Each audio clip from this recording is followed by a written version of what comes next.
Selamat pagi para sahabat Dhamma dimanapun Anda berada. Semoga senantiasa selalu diberkahi kesehatan, kebahagiaan, dan kesejahteraan. Selamat datang di Wudiko Channel Namo Buddhaya. Kembali lagi bersama saya Biku Wudiko. Pada kesempatan pagi hari ini, pagi yang penuh berkah dan bahagia bagi kita bersama, saya kembali akan menyampaikan kisah-kisah inspiratif atau kisah dhamma inspiratif yang saya kutip, yang saya petik, yang saya ambil dari cerita Dhammapada Atta Kata. Para sahabat Dhamma dimanapun Anda berada, pada kesempatan ini saya akan menyampaikan kisah Dhammapada Atta Kata Sair 16, masih bab 1 Yamaka Waga, yaitu kisah tentang Upasaka Dhammika. Upasaka Dhammika. Nah, di dalam cerita atau kisah Upasaka Dhammika ini, di sini memberikan kita satu gambaran terutama bagi kita atau bagi Anda. Kalau memiliki keluarga yang sedang sakit atau keluarga kita lagi ada yang sakit berat atau sekarat, atau ketika menjelang akhir kematian, maka pesan atau cerita dari kisah Upasaka Dhammika ini akan memberikan kita bantuan atau cara menuntun orang yang sedang sakit. Maka diharapkan kepada para sahabat Dhamma sekalian, saya meminta kepada Anda untuk mendengarkan cerita ini, untuk menonton video ini sampai selesai, sehingga nanti para sahabat akan mendapatkan satu gambaran bagaimana kita menghadapi orang yang sedang sekarat, atau bagaimana cara kita menghadapi orang yang sedang sakit, terutama ketika menjelang kematian. Karena banyak hal-hal yang muncul biasanya ketika orang sakit. Kadang mereka ngobrol sendiri, ya, kita melihat ngobrol sendiri, ya, seolah-olah dia berbicara dengan seseorang yang ada di sekitarnya, tapi itu memang faktanya, cuman kita tidak melihatnya. Maka dengarkan cerita tentang Upasaka Dhammika ini, maka nanti Anda akan mendapat gambaran bagaimana sehingga kita mampu untuk merawat atau menanggapi ketika ada orang yang sakit. Nah, terutama kalau kita memiliki keluarga, kita bisa menolong mereka, ya, terutama melalui kisah atau cerita Upasaka Dhammika ini. Baiklah para sahabat Dhamma dimanapun berada, kita langsung ke ceritanya atau kisahnya, ya. Di Sawati ada seseorang yang bernama Dhammika. Ia seorang umat yang berbudi luhur dan sangat gemar memberikan dana. Orangnya sangat baik, ya. Upasaka Dhammika ini orang yang sangat berbudi luhur, suka berbuat kebajikan, suka berdana, suka berderma. Selain sering memberikan dana, makanan, serta kebutuhan lain kepada para biku secara tetap. Beliau ini adalah seorang penyokong yang rutin, ya, donatur tetap. Juga sering berdana pada waktu-waktu yang istimewa. Pada kenyataannya, ia merupakan pemimpin dari 500 umat Buddha yang berbudi luhur dan tinggal di dekat Sawati. Dhammika ini mempunyai 7 orang putra dan 7 orang putri, memiliki 7 anak laki-laki dan memiliki 7 anak perempuan, ya. Jadi jumlahnya berapa? 14 anak. Sama seperti ayahnya, mereka semua berbudi luhur dan suka berdana.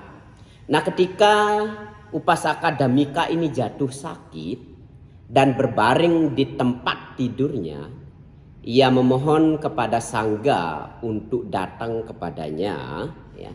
Di saat Upasaka Dhammika ini sakit, ia meminta kepada para biku untuk hadir ke tempatnya untuk membacakan atau mengulang parita-parita suci di samping pembaringannya, ya. Makanya tradisi ini juga sampai sekarang ada. Biasanya kalau ada umat Buddha lagi sakit, ada beberapa umat yang datang menjenguk, membacakan parita, kadang membacakan sutra, kadang membacakan mantra. Dan ini juga pernah terjadi di dalam kehidupan Buddha dulu. Sampai sekarang pun masih dilakukan. Nah.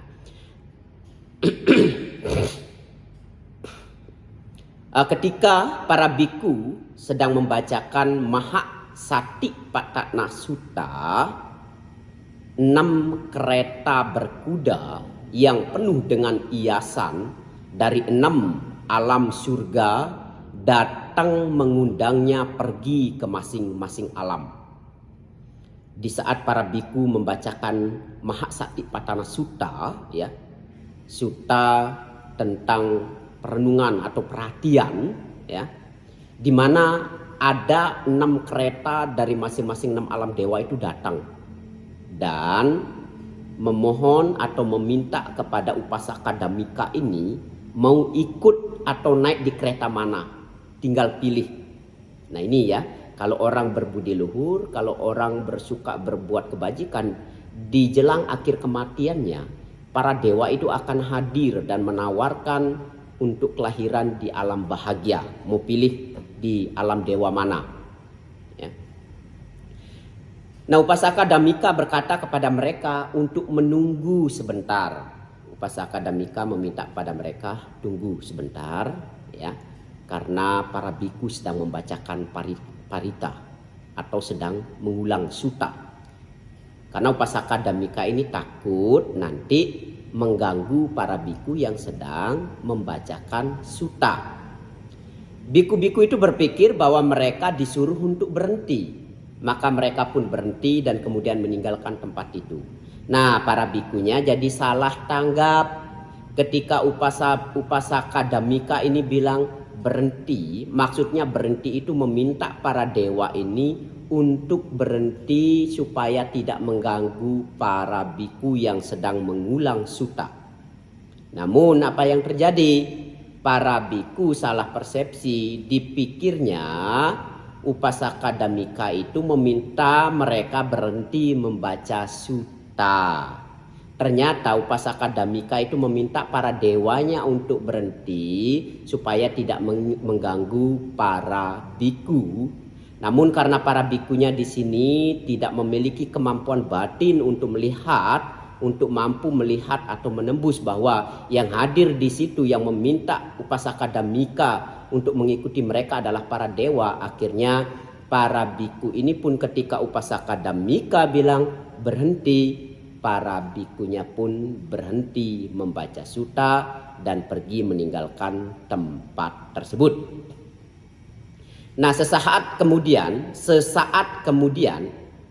Dhammika memberitahu anak-anaknya, ya, Upasaka Dhammika ini memberitahukan kepada anak-anaknya tentang 6 kereta kuda yang penuh hiasan sedang menunggunya.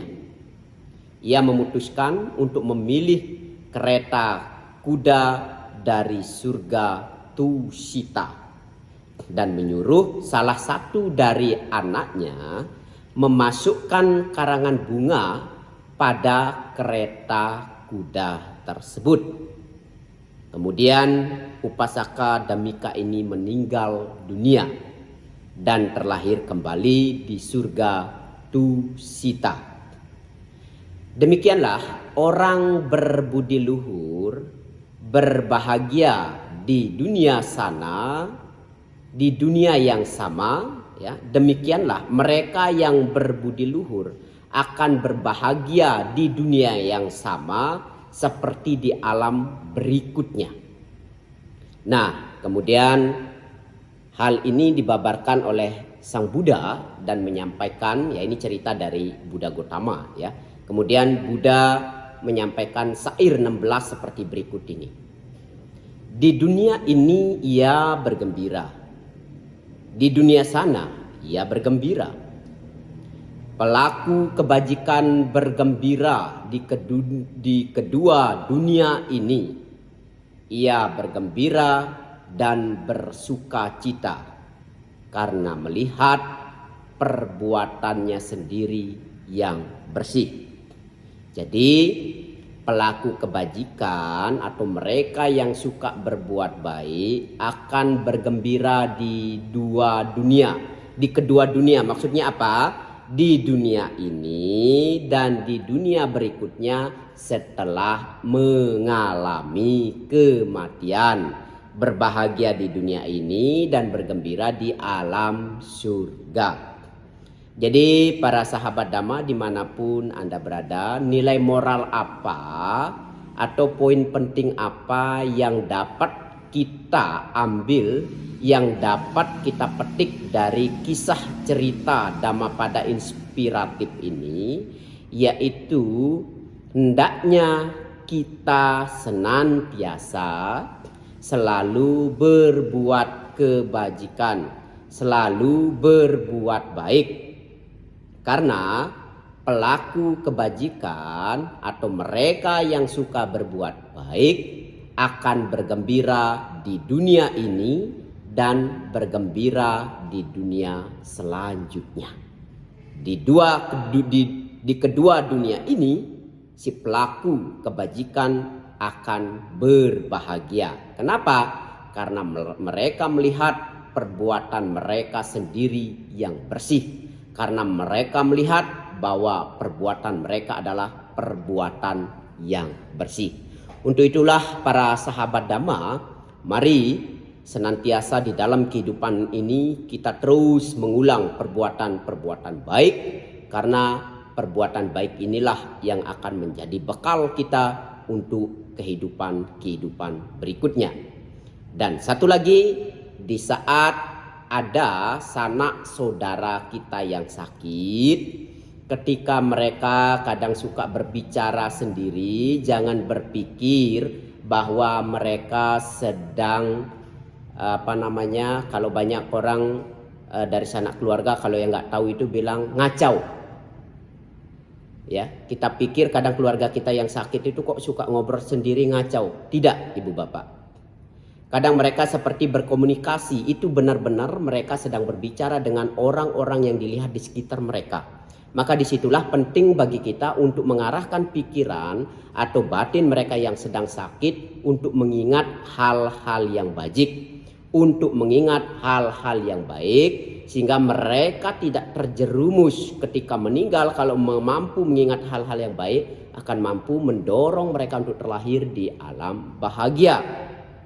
Maka kalau kita yang sudah memahami atau mendengar cerita ini, kelak ketika kita menghadapi saudara atau tetangga kita yang sedang sakit, mereka kadang berbicara sendiri, suka ngobrol sendiri, maka hendaknya kita harus berhati-hati dan mengarahkan batin atau pikiran mereka untuk hal-hal yang positif. Demikian yang dapat saya sampaikan. Semoga cerita ini bisa memberikan gambaran kepada kita di dalam kehidupan ini. Dan semoga semua makhluk hidup berbahagia. Sabe sata bawantu sukitata. Semoga semua makhluk hidup berbahagia. Sadu, sadu, sadu. Namo Buddhaya.